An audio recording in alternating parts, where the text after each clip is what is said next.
T minus 1 minute.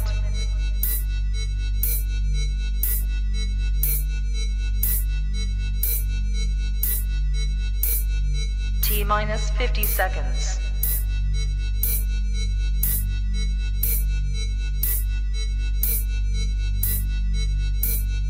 T minus 40 seconds.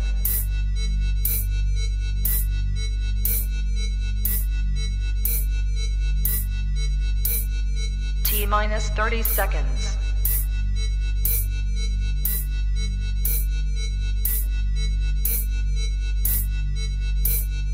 T minus 20 seconds.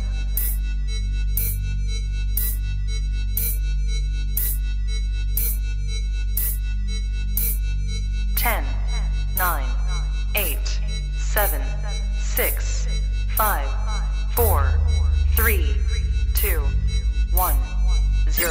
Rock the world. Rock the world.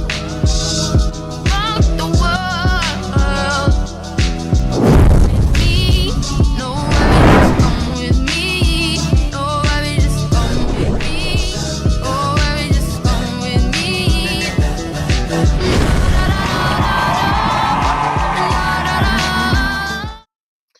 What up? What's good? What's happening? Welcome to the King M.E show. I'm one half of this thing, King. Hey y'all, it's me, Michelle. How y'all doing? We are coming at y'all live Monday, April the 1st. April Fool's Day. So while it is April Fool's Day, we have this calendar. Let's just go ahead and swap that bad boy over. So Michelle got me or us You. a gift, and it's a calendar, and it's photos that we took all of last year. It gets a little stuff. That's all right, baby. That's okay. Because when you see the picture for April, What is the April photo? you ready? Yep.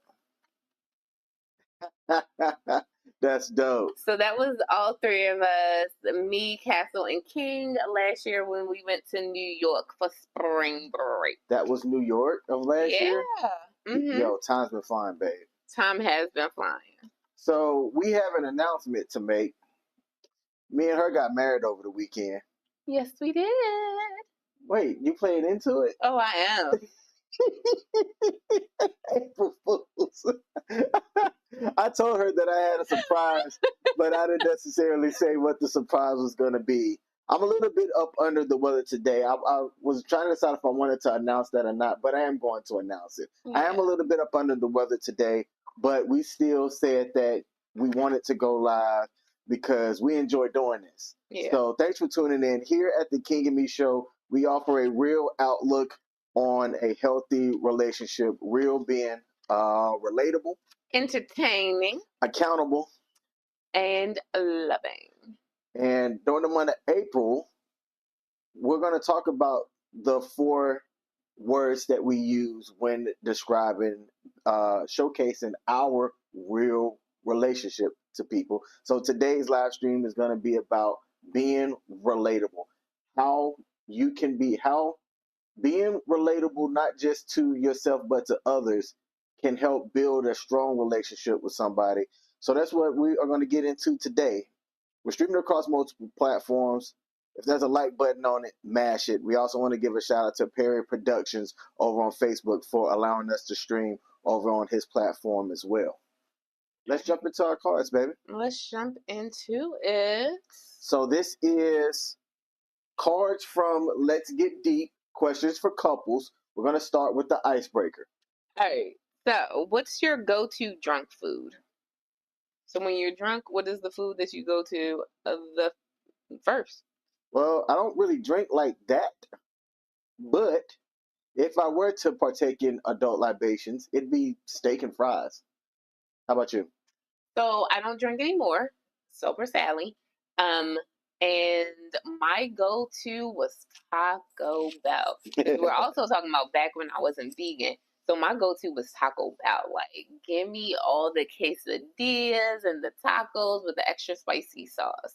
Like, that's what I needed in my life. I can see that. All right, if your house is burning down, So, Deep, if your house was burning down, you could only save one item. What would it be and why? A student asked me this question too. Ooh, my house was burning down and I could only save one item and why. I'm trying to think, what do I have that can't easily be replaced, like a memory or a photo or a trophy or something? That's tough. I'll say, for the sake of time, my Xbox. I mean, could I easily Not get your another one? Xbox. Oh my gosh. Okay. Yes, but most of my photos and stuff are online, like things that would be hard to just replicate. My certificates and all of that stuff, I can, put in a request online to get another one printed out. Xbox is kind of expensive, so it'd be my Xbox. Wow. For me, I would grab, there's this carousel snow globe that my line sister gave me. It was the last gift that one of my line sisters gave me. It was the last gift that she gave me before she passed away. Mhm. I'll grab that. And then last but not least, Deepa, what are your parents or family's perceptions towards marriage? My family or parents? Mm-hmm. It said parents, and then in parentheses, it said family. Okay, I mean, in general, they're for it. My mom and my dad aren't married to each other anymore, but they've since both gotten remarried since their divorce. Mm-hmm. They're both generally for it. Okay. So both, my dad more coming from a Christian sense on some things or whatever, and he watches the show. Shout out to my dad, and mom's also watches the show as well. She's less Christian, but Less Christian. but they're both, they see pros and cons in it, and that kind of shapes the way that I see it too. Okay. So my dad is on his fourth marriage. So that is Johanna. That is one of my favorite students. That's her mom. So She thank you said for the joining. Xbox, yes. Yes, she said really King before that, but we just. But my parents are both divorced. My dad has been married. He's on his fourth marriage. And my mom never remarried. Like, she was only married one time, and she never remarried from divorcing my father. I told my mom that, like, marriage scares me. Her response was, you can't always live in fear. And considering the fact that my dad is remarried now, I don't think he's afraid of marriage either. So I would say they're he's both. done it. What you said 4 times? This Like is number 4. This is number 4. Yeah. Mr. Early. Oh, here you go with this Mr. and stuff. Mr. Early. They are family. Like, you gotta drop the Mr. stuff. Mr. What do you call your dad? Dad. Papa Early. Oh, here we go. Okay. 4. Dad. It's like one syllable. Dad. Oh, what do you call my dad? You've met him. I call him dad sometimes. He just may not hear me say it. Interested. That's cool. Mhm. He likes you. I like him too. Yeah, no, I fully believe. Just like yesterday, we were like, Miss Jackie. Who's Miss Jackie? That's cousin Jackie. Like, they your family. Just cousin. And just keep it moving. Okay. I'm a man raised in the South. We will Mr., Mrs., and all that. Y'all will put a title on every single thing, which is why I was just like, call a cousin. If you just call a cousin, there's the title right there. I'm just saying, showing respect. They don't know me like that. Actually, they do. Like, when they met you. So, y'all, full disclosure, yesterday we went over to my cousin Aaron's house for Easter dinner / he and his wife's 3rd wedding anniversary. And this was King's first time meeting all of those family members who were there. And when they walked through the door, it's like, oh, there's Michelle. Oh, there's King. Like, they were so excited to see King. So, yeah, they do know you. They do know you. I'm grateful for the man of God. Okay. Yes, I love it. Yes, because that's right. You all did renew your vows this year. You know what? I am hot. You can turn the heater off. Down or off? Off. It's because I had the blanket on this time, and and I had the room. Don't judge me. Mm-hmm. Don't judge me. What did the comment say? Oh, sorry. So she said, I'm grateful for the man of God for the man God put in my path, an honor to be his bride. It's a work in progress every day and a choice 15 years and counting. I like that. I like it. that I love it. every day and a choice, because that's what I believe in too. I believe I'm not obligated to do anything. Nope. That's what I believe anyway. But every day I want to wake up and make that choice to be like, we together, right? And over the last couple of days, all right, let's get into it before we get into it. Let's get into it before we get into it. Let's go. All right. So I'm gonna drink some water. We've spent a lot of time together since last Thursday. We have? That first day or two was rough. The first day. The first day was rough. The first like couple hours. I won't even say day, like 24 hours. I just say like 7 hours. But you didn't see me shying away, avoiding you or anything like that. I sort of understood what was going on, and we communicated about it. Yeah. We talked about it, which was great that you were able to do it as well. Look, I've always said, if there's something going on and you're not able to communicate it, I'm not going to push you.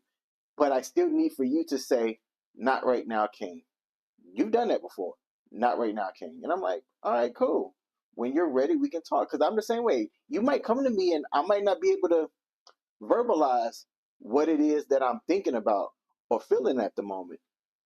But it's up to me to tell you, hey, not right now. Mm-hmm. Give me a second to be able to get the puzzle pieces together in my brain so that I can verbalize it and tell you. And then we can talk and work our way through it. And we did that. We woke up the next day.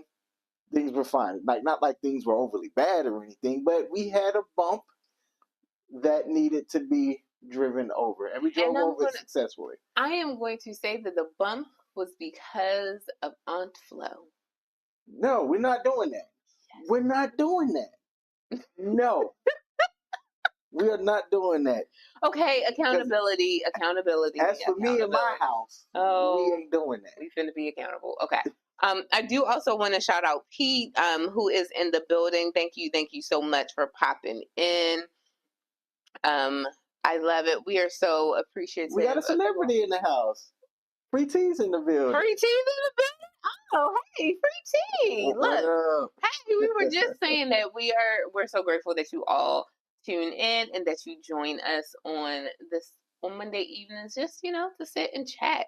Tonight we are relatable. We're gonna be relatable, and King is gonna be our screen reader because I left my glasses upstairs intentionally. I just didn't feel like. Sometimes I want to have a glasses-free day. Who cares if I don't see? That's all right. Makes it easier for me to see these sexy eyes of yours. Ooh. Pimp line. I like Thank you, baby. Okay. Thank you. He said, King, not right now. I don't know what he's referring to. Sure. But hey, we're going to go. We're going to go with it. We're going to go with it. So the topic today and the main thing that we're wanting to bring up and just discuss is about being relatable. We use it in our tagline, but we also think that it's important because as we're looking out, depending on what you follow or who you follow on social media, you can see a lot of celebrity news. I can't relate to celebrity news and how they are living their life or things like that. My bread ain't as long as some of their bread. My status isn't the same as their status.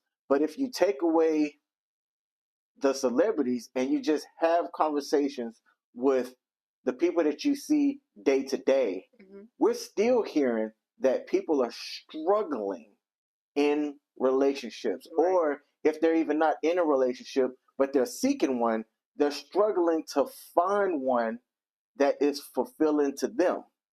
And when you and I talk about it, we break it down to a couple of factors. One that we always talk about that I subscribe to is we don't think that people are being truly hot with each other or themselves. Hot being honest, open, and transparent. Shout out to the Real Precious.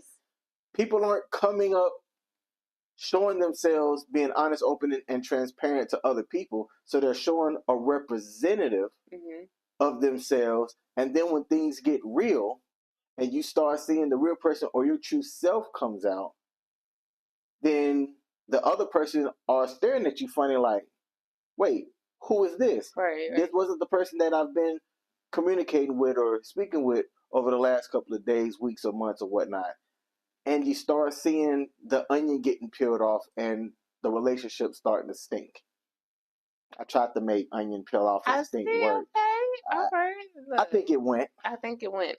But no, I agree with you. I think so often we look at what's happening in celebrity lives and we're like, that's what I want. Like, that's what I want, from the status that they have to the clothing that they have, the cars that they drive, the relationship that they have. I just said in my live stream earlier that so many women, when Sierra first married Russell Wilson, she talked about a prayer that she had to God, and then eventually she got Russell Wilson. And everyone was like, what's the Sierra prayer? What's the Sierra prayer? I want to be able to get a man like Russell Wilson. Okay, but do you know what it, like, there's a lot of work that goes into it. We don't need to know the specifics of what she prayed for. But if you are a praying person, if you are a Christian and you believe in prayer, then yeah, you should pray for the mate that you want. But you don't need to know the exact, okay, so what did you say and what time did you say it? Like, what were the words verbatim? Because you aren't Sierra, which means you don't need Russell Wilson. You need the person that God created just for you. And I think sometimes people forget that, and like we try to put ourselves into celebrity shoes so often that we lose ourselves, and we think that what we see out there is not only relatable but attainable, and most likely it's not. It's not. It's not. And that's what we're trying to get people to see. We're trying to get people to understand that even between Michelle and I, like, our dynamics are interesting when you think about it. Hmm. When her and I first started talking, I said, I think you and I are like oil and water. She's a vegan, I'm not. She's been to church, you know, a lot more often than me. I can count on one hand how many times I've been in a decade. And even on those one hands, it wasn't to attend service. But It you was still in the house. it was more for volunteering for something that was going on inside of that building. So I didn't think that you and I had a shot if we were to try to pursue something romantically. I just didn't see it happening. Yeah, here we are thriving. New-ish couple. Oh, here we go. You got 19 days, sir. 19 days. 19. Let So it out. Let it out.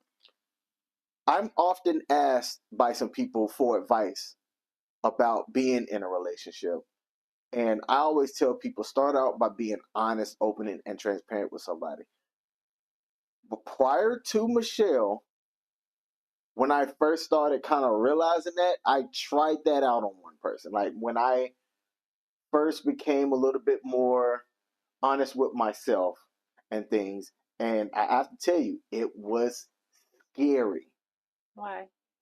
Because it you're being vulnerable to a stranger essentially who don't know you. Mm.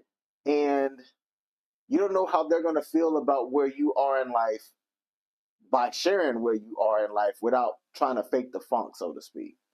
So it was difficult to do initially, but I was also at a point where I was like, I am who I am. So I appreciate that honesty right there, because if I'm being honest with myself, although I had a relationship where I did, I lived with an ex, for my ex and I lived together for a period of time, I would say that this is probably my first and thankfully the last adult relationship that I've been in, because I wasn't able to be my true self. Like, I had vulnerable moments in previous relationships, but I don't think that the man was in a position to be able to receive that vulnerability, because it's a two-way street. Like, I have to be able to be vulnerable to you. However, you need to be able to receive that vulnerability That and part. not dismiss it. I think my previous relationship prior to you, I think that person was dismissive of my vulnerability. And I think in the relationship before that, I don't think he was able to understand my vulnerability. So you had one man who wasn't able to understand it, and then you had another man who was dismissive of it. Where now there's you, and it's like you process it. You may not be able to understand everything, but you don't dismiss it. You acknowledge it. You give presence and voice to it, and then we're able to talk and work through it. I do struggle a little bit on one thing, and I was watching Tell us. The Better Than Perfect podcast, and one of the things that they talked about is how men will see something from a really logical mindset and be like, that makes no sense. And I will say that, like, I'll hear something and I'll look at it and be like, man, what you're saying make no sense. And it's not me trying to be dismissive of what you're talking about. You're just a hater.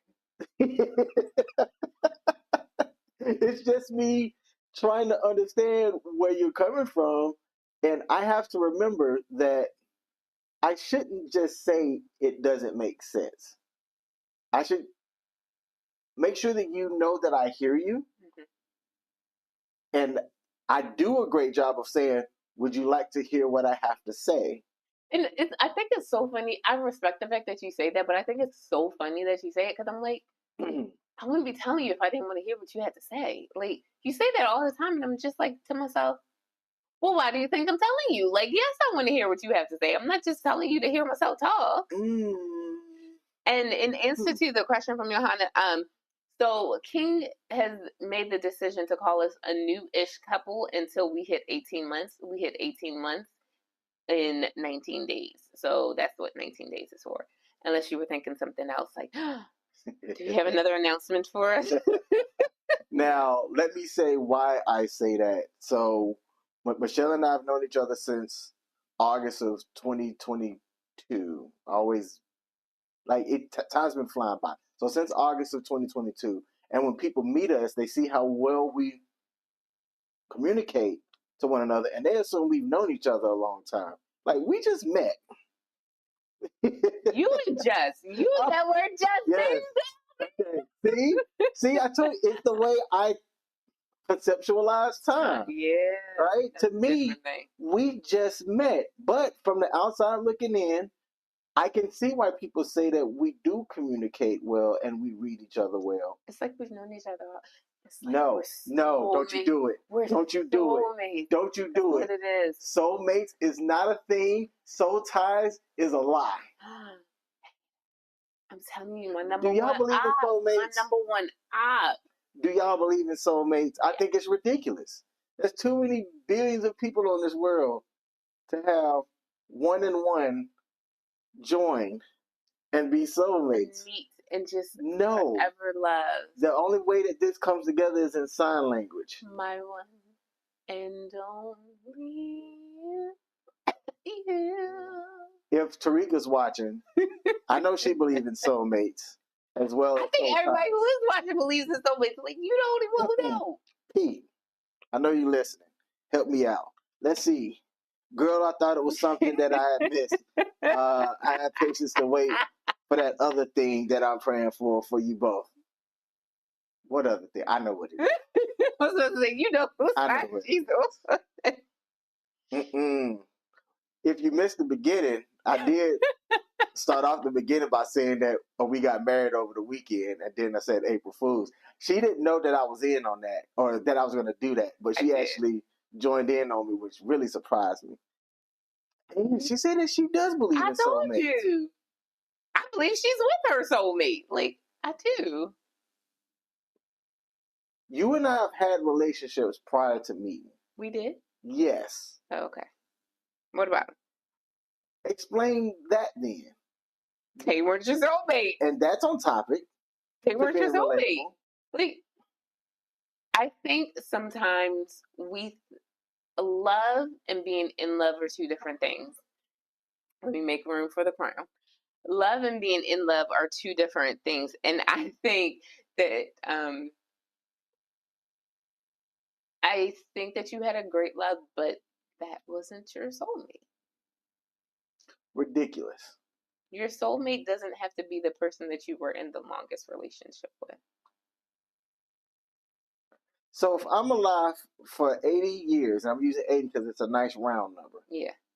And I was in a relationship with somebody for half of that. Mm-hmm. But then I was in a different relationship that the relationship could have been stronger, that would be my soulmate versus the one I was in the longest relationship with. You don't hear how that don't make sense? I hear how to you that doesn't make sense, but the reality is a soulmate is that person who every day you see and you choose love with that person. And you recognize that things aren't easy, things won't be perfect, but when you're with that person, there is something inexplicable that happens between the two of you that transcends the concept of time and the concept of everything else that's around. And that is the person that you make the choice to be with every single day.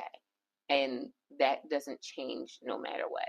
So, no, you weren't with your soulmate, and neither was I. Interesting.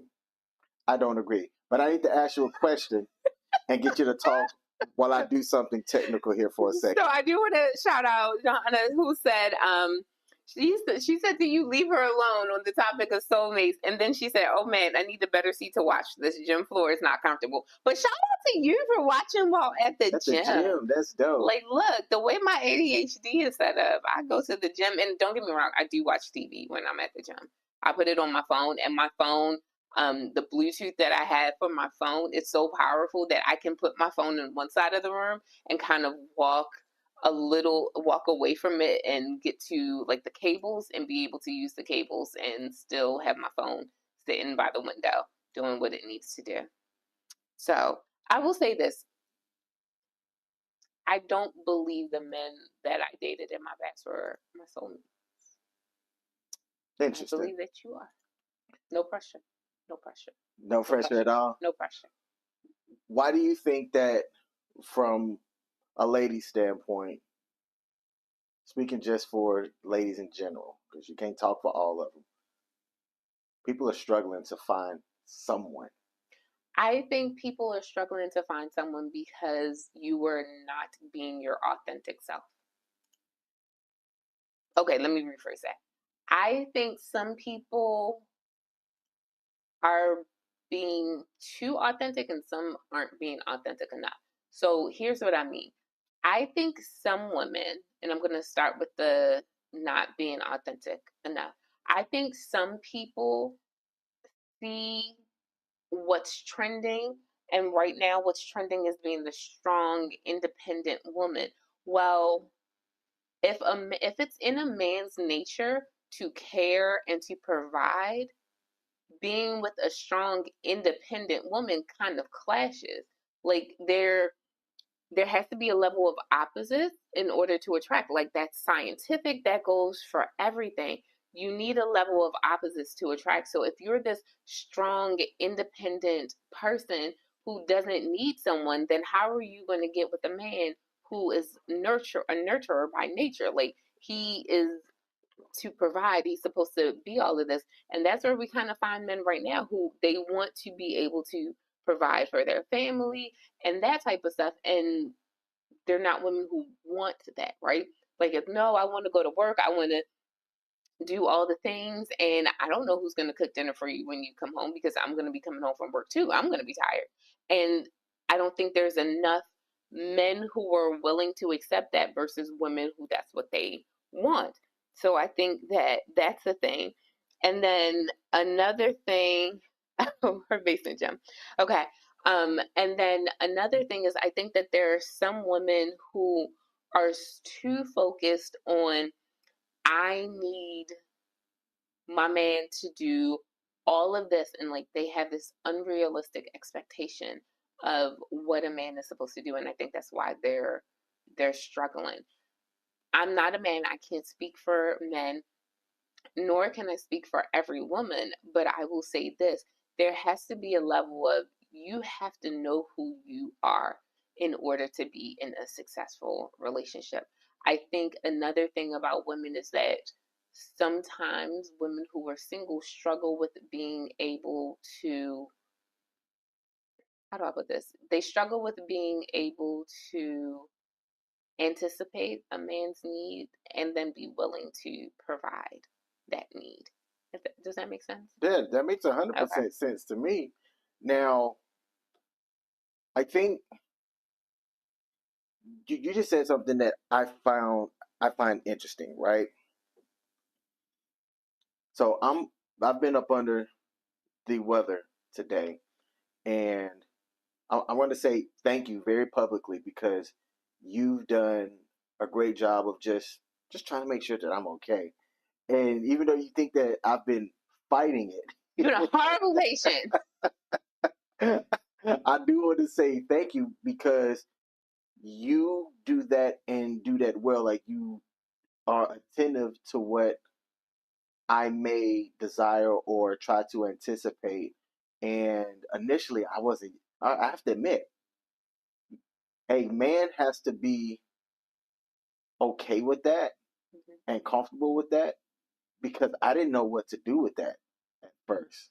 You showed me that like really early on with I don't kn- this might sound it's I'm listening. me Hold on, thinking hold on. about it I'm listening. is like but like I don't know, I think like you studied me and see that's why I was hesitant to say that because it was kind of I'm like this is weird to say, but it's almost like you study me because you do an excellent job of just trying to understand um, or anticipate what it is that I might be thinking of doing. And I've even said something to you about that where I'm like, whoa, get out of my Oh, head. Like, as I was saying this, I was like, this might sound stalkerish to say that somebody was doing that, but you do a really good job of it. And I've never had that before. Like, I've never had somebody be that attentive, right? And for me, I'm able to receive that, and then it is my desire or my hope to also make sure that you're taken care of as well. And it's not a tit for tat thing. I don't believe in doing things just kind of tit for tat. But in general, I believe that if you're able to make somebody else happy and they can make you happy, then you want to do things for somebody else. I also think men are more romantic than women are. this I got it here. Go ahead. I will stand on that. Come on, give us details. Why are men more? How are men more romantic than women? Okay. I think that when you take a look at outside, and outside meaning your average person, right? When I'm looking at the statistics of just the eyeball stats of things, Mm-hmm. I'm looking at men doing more of their grand gestures of stuff than I am seeing the ladies. Now, I'm not going to put his business out there because he hadn't talked about it, Oh, I think I know where you're going. Yeah. but we know But somebody. I don't think that because since we're not going to say details, I don't think that he's more romantic than her. I think he is. But she did something for like their 3 months or something, right? Yes. Did he? Not for the marking of the 3 month, no. Oh, okay. But that's also random too. I'm just saying. Oh, we've been together a quarter of a year. Let me do XYZ for you. Q1 be difficult. That's true. If you can That's make it what I'm past, saying. yeah, if you can make it past that first quarter, y'all might have a chance. You're right on that one. But as I'm looking out and I'm talking to my homies and things like that, I'm seeing the fellas in the relationships doing the grand gestures, the surprise trips and things like that. That seem to me that the guys are the ones putting the R in romance. I'm just saying. Hmm. And you as somebody, I personally don't think that I don't think I have a romantic bone in my body. But that's me. I'm so lucky though. I appreciate that. Thank you. I think you are romantic. I would not, and this is just honesty, I would not say that you're the more romantic one between the two of us. But Okay. I would definitely say that you are romantic. You do go above and beyond. And when you do something, I can be more of the flighty one with romance, where you are the more logical, thought out. Like when you do something, you have put a lot of thought into it. And that definitely shows in what you do.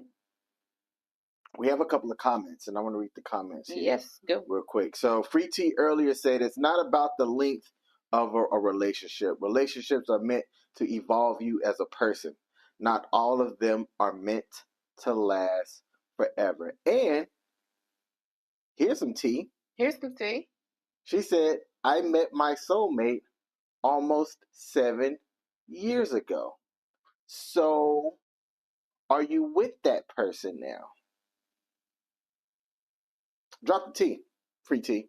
So that's what I'm saying. Like, number one, your soulmate does not necessarily have to be the person you marry. Like, fun fact, you can have a soulmate who is not your spouse. Number two, the person that you've been in the longest relationship with does not have to be, may or may not be your soulmate. Number three, you could have been with your soulmate and no longer with your soulmate. So why are you with somebody that's not your soulmate? That doesn't make sense to me. Because some people date, some people are with people because they don't want to be alone. And you ever heard the person, have you ever heard the saying, if you can't be with the one you love, love the one you're with? So some people, they can't be with their soulmate for whatever reason, so they're with someone else and they just love that person. That It's a sounds like placeholder. fake love to me if I've ever heard it. Okay, so I'm not going to disagree with you, but what I will say is this. We are just now coming out of an era where people were in arranged marriages, and arranged marriages were more prevalent than non-arranged marriages. And I've said publicly that I'm a fan of arranged marriages. So here's the thing. You can have two families arrange for their children to be married, and their children don't like one another, like have no love for one another. Maybe the daughter was in love with someone else, maybe the son was in love with someone else, but because their families have arranged this marriage, now they're going to be together. They have to be together, so they're going to learn how to love one another, but they weren't in love with one another. And they probably had people that they were soulmates with outside of that union that they're forced to be in. So sometimes that can be a thing that happens where you can't be with the one you love. So you learn to love the one that you're with. Like, we've heard this. So many movies were done about it. And then historically, it is something that happened. I mean, if you want, you can look at the Bible. So Rachel and Leah, two sisters, and Jacob wanted to be with one sister over the other, but the sister that he wanted to be with was the younger sister.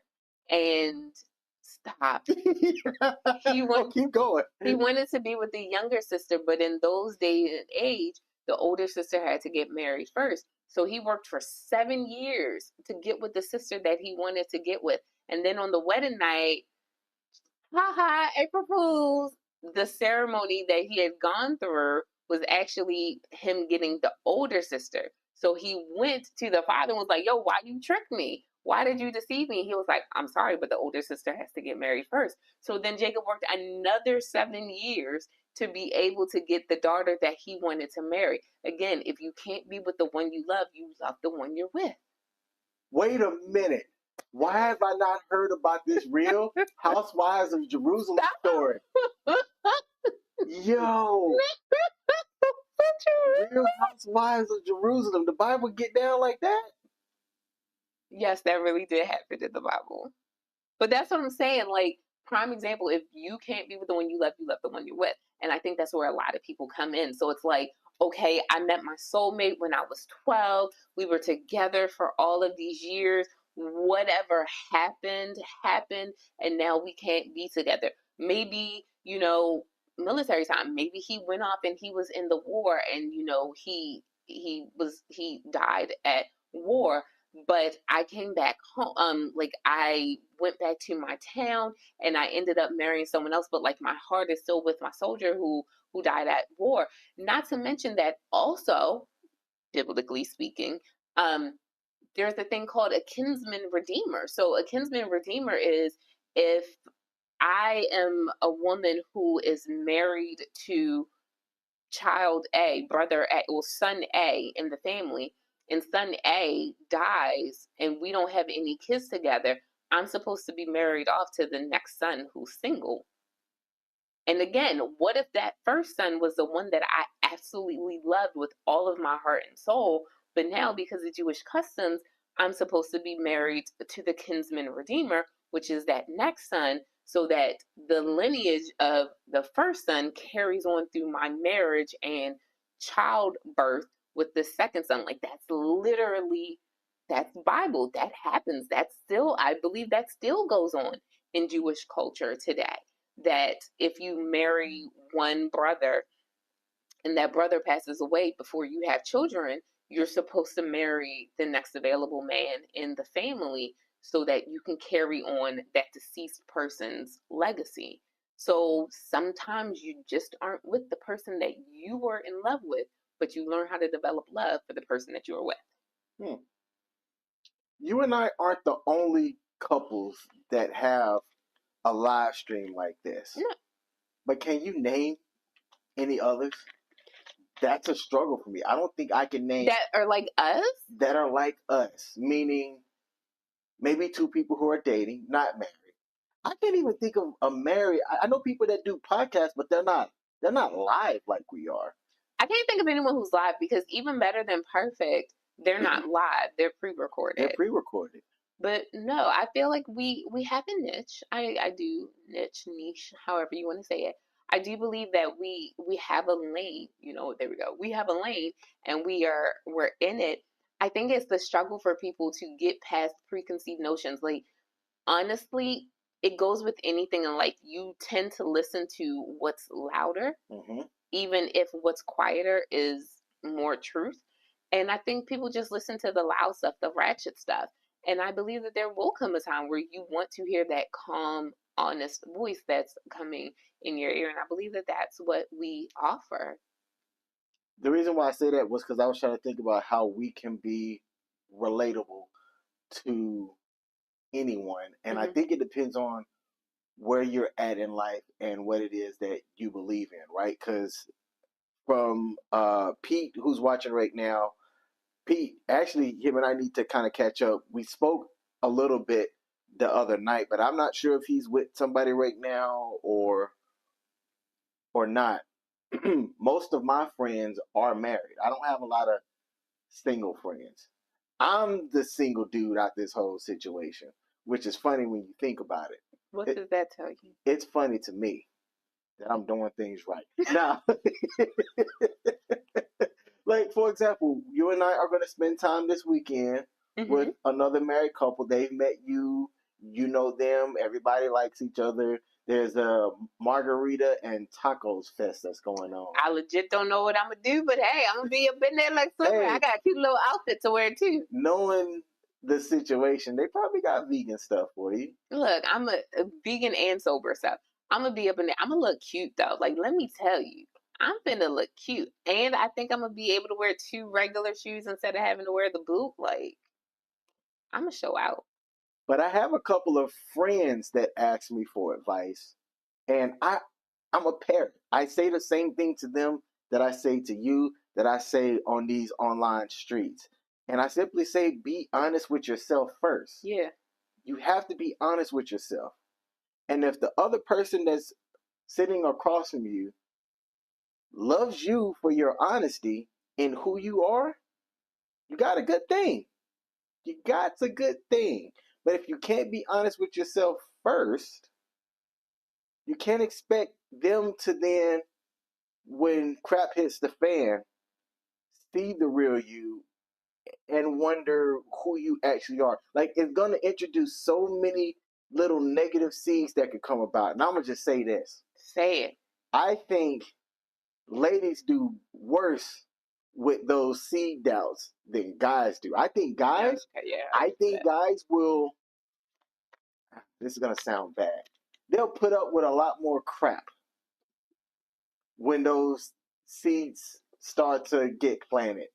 They'll see the bigger picture and still be okay with trying to make things work if the other person wants to make things work, versus the opposite, just from what I've seen, those seeds start to be there, and you don't know that you're doing it, but then you start chipping away at little small things in the relationship because you're having doubts. And instead of just saying it up front, you try to get the other person to end the relationship. Yeah. Ooh, my phone's at a low battery. I don't know what that's called, but I've seen it as a thing happen way too often. There is some spam in the chat that I can't fix right now, but I'll get that here in a second. That's what I get for dating a smart woman. She is. Mm-hmm. She is definitely a smart woman, and I'm grateful for that. And I'm gonna have to ban somebody from the stream and delete a comment. Ooh, wait. Let me see the comment before you delete it. Too late. It's one of those something about. Oh, yeah. I hate those I things. got HPV. Oh, please don't clip that. Anyways, more often than not, when I'm being asked, like I said, I'm telling people to just be honest with themselves first. Mm-hmm. What I'm still seeing, and even some of my friends who are single, they own that BS. They are out here On that delusional tip. on that delusion. Well, they're out here telling women what they want to like get the draws, knowing that they don't want really anything past that. And those type of dudes, I tell them, hey, look, I ain't on that. I'm not on that. And I think that they're out here creating monsters themselves because it's this cycle of when they do that to a woman, now that woman is thinking, oh, guys ain't ish, Mm-hmm. because they keep allowing these men to peddle them a story or whatnot. And then when those guys use and discard them, they feel some type of way, as they should. And that guy then goes and he does it again to somebody else. So I will say it is cyclical behavior, and I will also look. I was practicing that word in my head a million times. Like I was like, you said it flawlessly. Okay, thank you.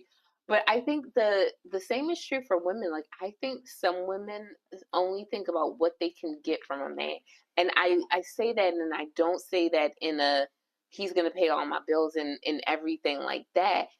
But it's what can a man give me? What can a man give me? Can he be this? Can he be that? And I think that they go into a relationship thinking that this is it. It's a matter of what are you bringing to the table? What is he bringing to the table? How are you two showing up for one another on a daily basis? It again, piggybacking off of what Johanna said, it is a daily choice to be in a relationship with someone. Mm-hmm. And I think men and women who are out there like living that fast and free life are literally not only deluding themselves, but you are also polluting the dating pool because now everyone is going into new relationships jaded and thinking the worst, like just expecting the worst. If there, like I had met a guy before you, right? And he was retired military or no longer military. And if I had entered into our situation thinking that you were going to be like him, like we wouldn't have gone anywhere. So it's like you have to, when a relationship ends, you take the lessons and the blessings from that relationship and then you move on, or that situationship ends, you take that lessons and the blessings and you move on smarter but not jaded. Like you really have to know who you are. There needs to be a healing period with you from one relationship to the next so that you walk into it with healing and you're not entering into a situation jaded and assuming that every person is going to be like that last person you dated. There's something that you said, and I'm long-winded. I said a lot. I want to reintroduce something. Okay. Folks talk about what you bring to the table. Ooh. I like to reintroduce it in a different way. Okay. When you're out here trying to determine who you want to give your energy, attention, and time to. Mm-hmm. Go. Don't necessarily ask or wonder what this person brings to the table. Think about it in the phrase of what value does this person add to my life? You've heard me say this to you. Mm-hmm. Early Mm-hmm. on, I'm like, look, I don't even think that this is romantic at all. But I said that you bring value to my life. And if you and I said if you weren't a value add, we wouldn't be in a relationship. So romantic, y'all. Like, all right, y'all.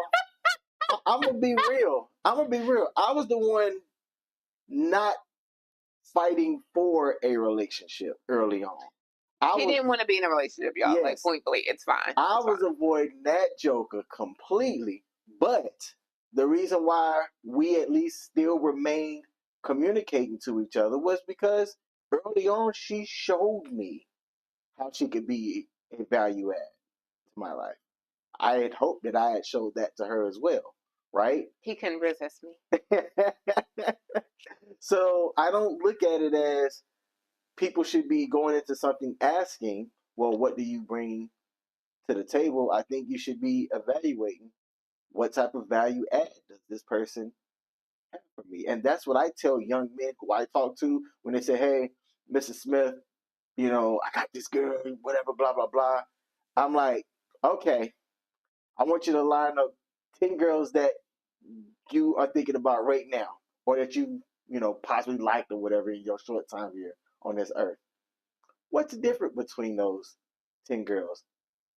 Take away the physical features that if you're a normal, whatever born person, you should have. Everybody got the same features, right? What makes that person different?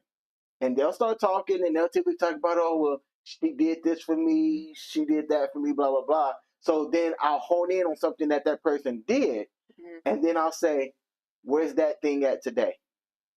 Where's the one thing, you know, that you really, because you spent some time on that, where's it at right now? Oh, well, it's, you know, blah, blah, blah, or it was something temporary. And I'm like, see, that's what I'm talking about.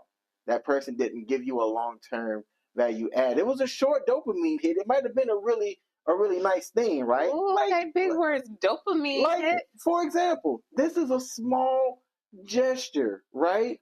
But you took a picture from each month that we had known each other and done things the prior year, and you made a calendar.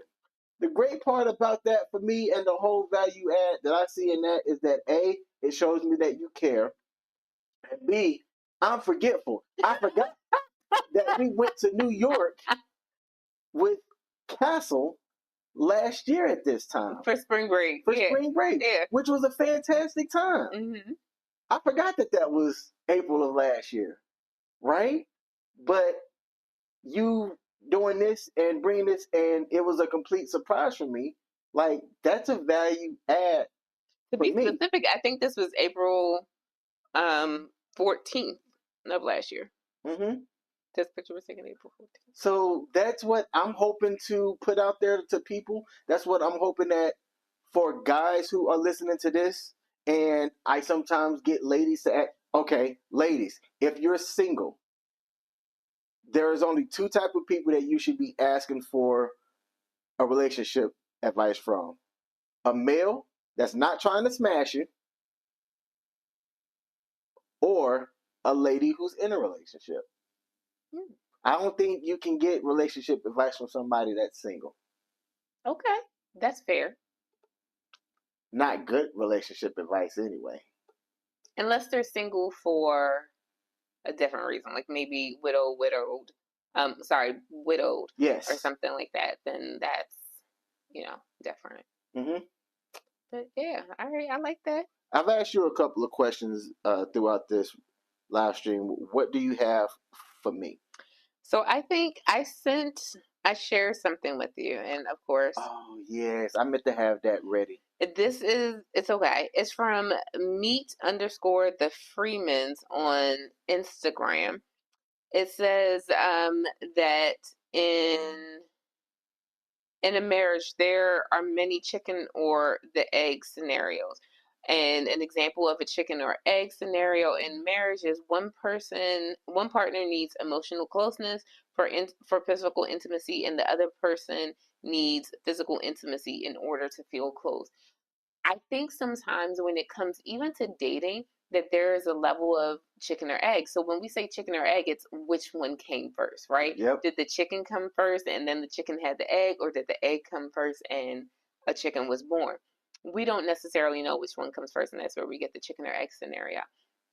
When it comes to relationships, it can sometimes seem so obvious to say that the thing that comes first is that you need to be healed to step into a relationship. I think some people step into relationships expecting the other person to heal them and to provide that level of healing for them. What is your thought on like chicken or egg when it comes to being in a relationship with another person? Okay, that's a tough ask for me because I've been in that scenario Mm-hmm. and I could tell you that it led to me being divorced. All right. So I'm glad that you brought this up and that we're talking about this. I'm just going to be personable for me. In my prior marriage, me and my ex wife had a difficult time because I felt like we were going in circles. Things were cyclical. Haha, 2000. Look at us. SAT first. And I was struggling at times, and she was telling me I'm not giving her what she needs. And I'm like, well, you're not giving me what I need, so why should I give you what you need? And somebody even offered me some real good advice and said, hey, what would be wrong if you did take a step back? All right? Take yourself out of it. Do the thing where you're giving her what she needs, and then see if your needs will be met. I tried it. Mm-hmm. It did not work for me because I expected an immediate, okay, hey, I've done this thing for you now. Your needs have been met. Can you meet my needs now? And I expected it to be immediate. And it wasn't for me, right? It wasn't for me. So to, for me to be where I'm at now, I think that I'm in a better position that I can evaluate myself and truly answer the question if I were to ask myself, am I meeting her needs?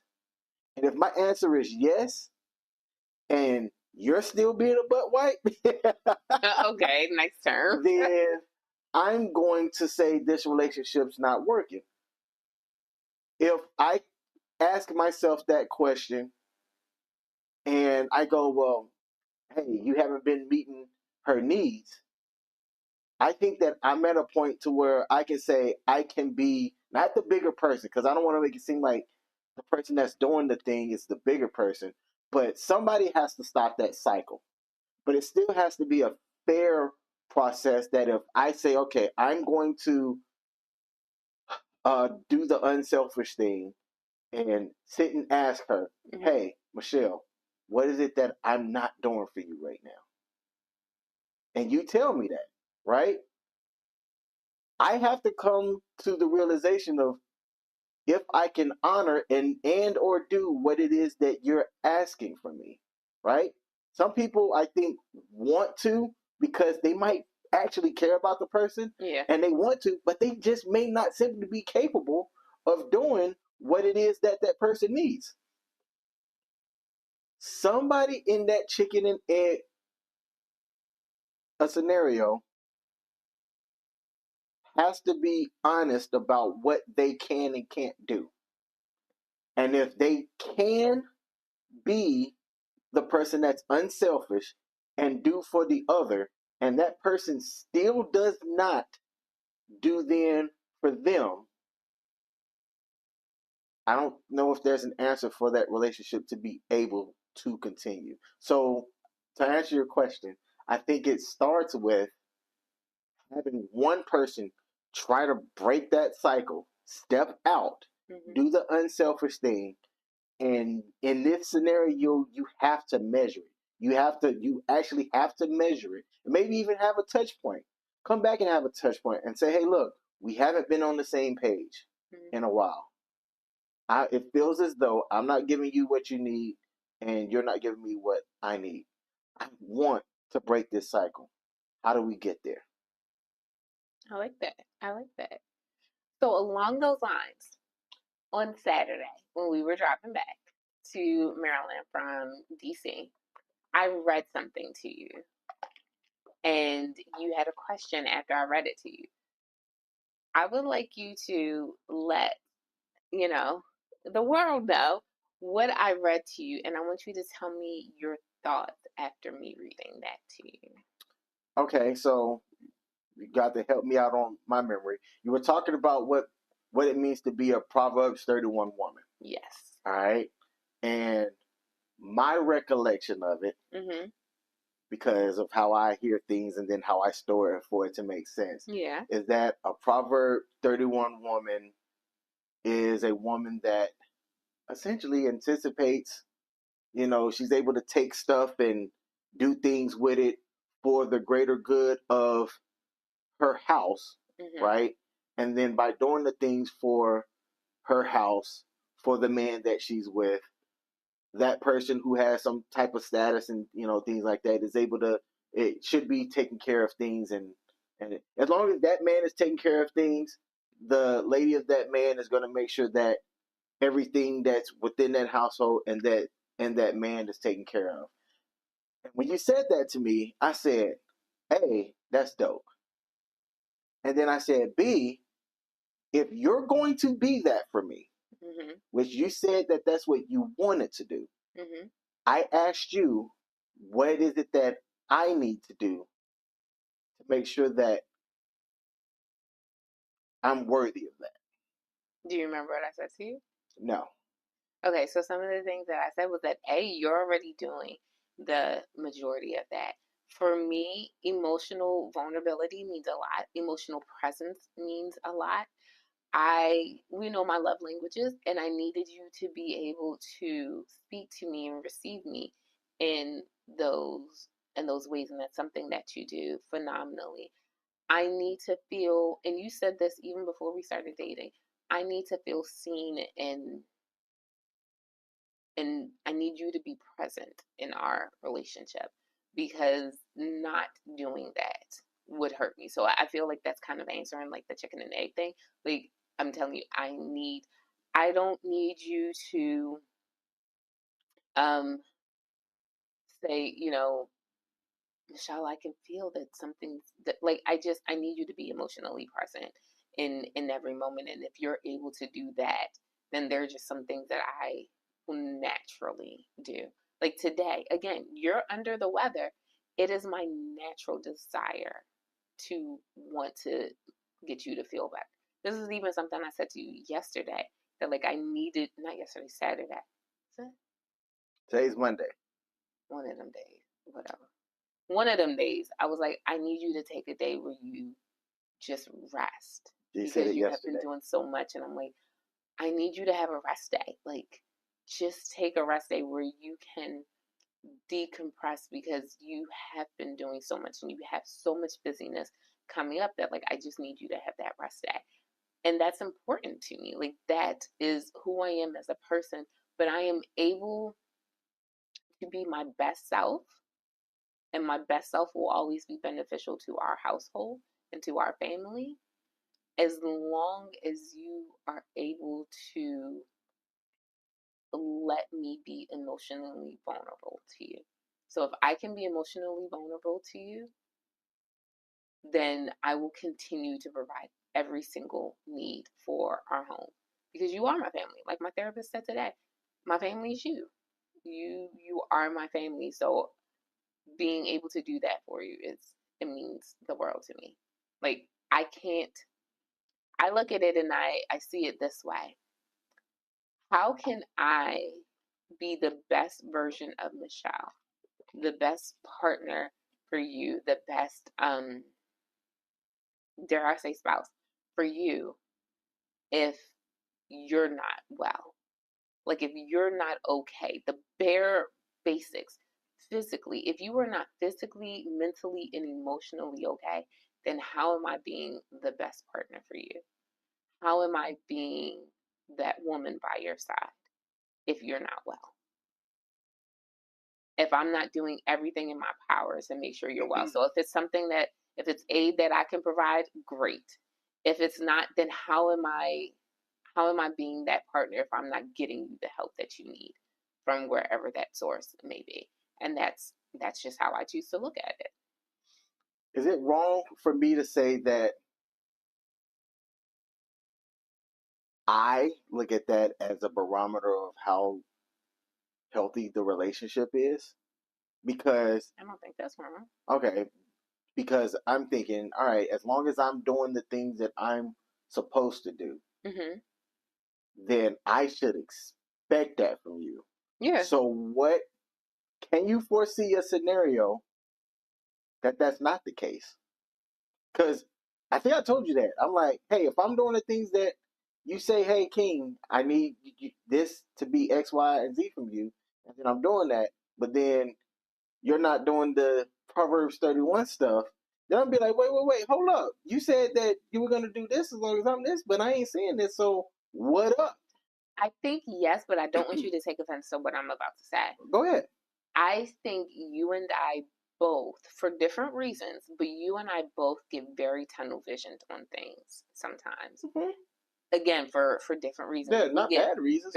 We get tunnel visioned on things. And I think sometimes when we get tunnel visioned on things, we may not be as perceptive to what the other person is going through. Oh. And that again, it's not an intentionally malicious thing that we're doing.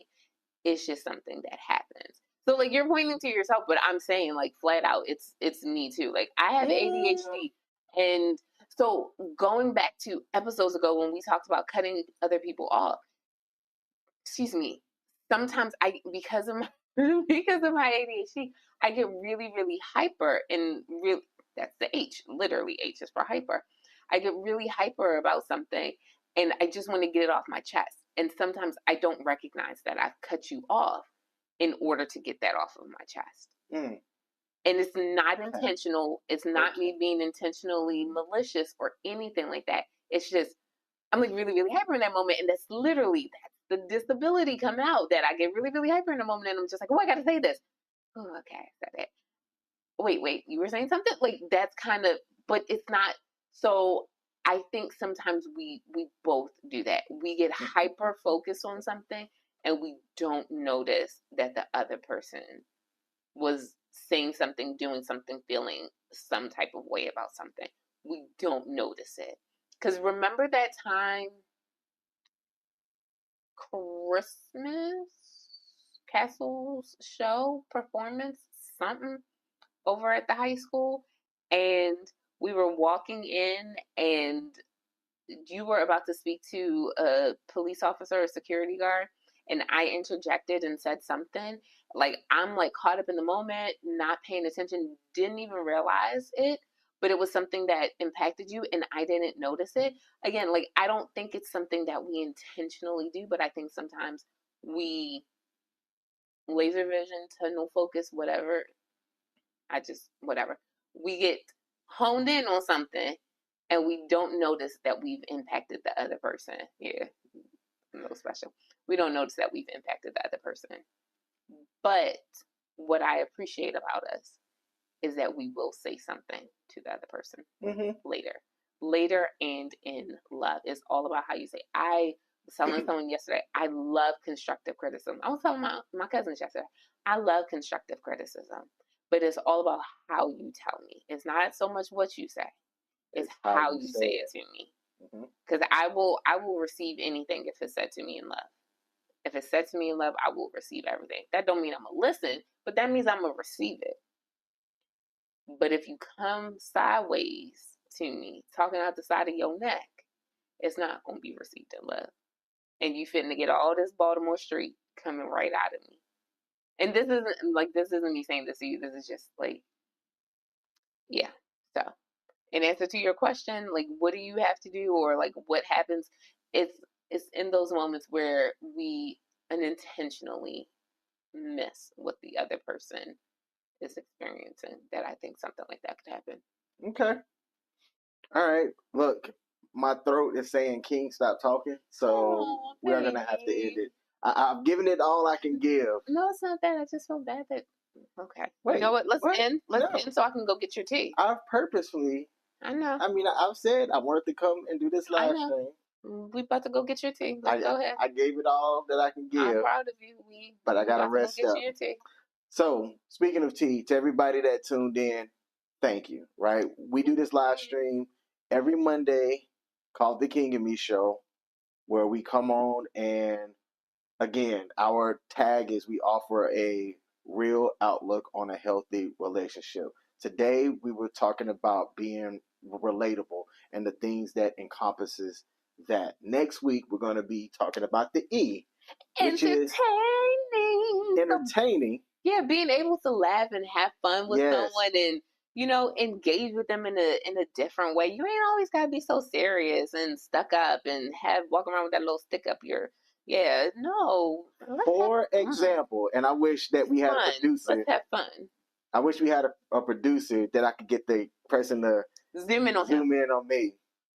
Michelle and I have never played spades together as partners. But I think we communicate well enough that if we just took some time and right now? practice, you're thinking rock, paper, scissors, shoot. That if we took the time to practice, I think we would be great space partners together, right? We were talking yesterday at her cousin's house, and they were talking about how people get serious with spades and things like that. And hey, people do get serious about their spades game, but I want to play. I want her to be my spades partner because I think she's fun, she's smart, things like that. Are we going to be on the same page all the time? No. All right, we're not conjoined twins that marry an Army veteran. But I tell you what, we can dominate, and we can dominate in some Uno because I definitely did beat the brakes off my little cousin yesterday and showed absolutely no mercy, and I don't feel bad about it. So next week, that's what. Wait, I hope her mama not watching. So next week, that's what we're going to talk about. We're just around the E being entertainment. We're going to talk about how just having fun and keeping things fun in the relationship is one of those components of having a healthy relationship. So to the people that left some comments and things like that, thank you. I think I saw something from Pete that I wanted to highlight before we end. Thank you. Let's see. I love how I think I can sing, but then like when I go and I catch a playback, it's like, dang, Shell, you can't sing. I don't know why you think. No, you can't. Hey, I'm going to be hot with you. Honey. Singing is not why I like you. And on that note, we out. Love you. Bring them lips. Bye, Bye, y'all. Bye.